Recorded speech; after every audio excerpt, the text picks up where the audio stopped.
કૌશિકભાઈ, આપણે ટોરેન્ટ પાવરનું સોલરનું light bill સમજાવ્યું, એના પછી ઘણા બધા ગ્રાહકોની મેસેજ અને કોમેન્ટ છે કે જીબી નું લાઇટ બિલ પણ સમજાવો. ઓકે, તો ચાલો આજે આપણે જીબી નું પણ લાઇટ બિલ સમજીએ. અહીંયા તમે જોઈ રહ્યા છો, આ નરોડા સબ ડિવિઝનમાં આવતા ગ્રાહકનું લાઇટ બિલ છે, જેમના ત્યાં બે બિલ આવતા હોય છે. એક બિલ સોલરના કેટલા યુનિટ જનરેટ થયેલા છે એનું બિલ, અને બીજું બિલ જેમાં સોલરના યુનિટ જનરેટ થયા બાદ કેટલા ઇમ્પોર્ટ અને કેટલા એક્સપોર્ટ થયા છે એનું બિલ. તો આ બિલમાં તમે જોઈ રહ્યા છો તેમ સોલર જનરેશન 872 યુનિટનું થયેલું છે. હવે બીજા બિલમાં એટલે કે ઇમ્પોર્ટ અને એક્સપોર્ટ બિલમાં જોઈએ તો જીબીમાંથી ઇમ્પોર્ટ કરેલા યુનિટ 395 છે અને સોલરના યુનિટ ઘરમાં વાપર્યા બાદ એક્સપોર્ટ કરેલા યુનિટ 629 છે.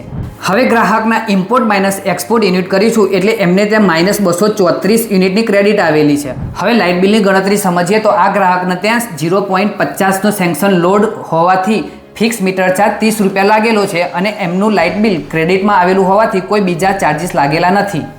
હવે આપણે હમણાં જોયું તેમ આ ગ્રાહકને ત્યાં માઇનસ 234 યુનિટની ક્રેડિટ આવેલી હતી, જેને ₹2.25 લેખે 526 રૂપિયા અને 50 પૈસાની ક્રેડિટ આપવામાં આવેલી છે.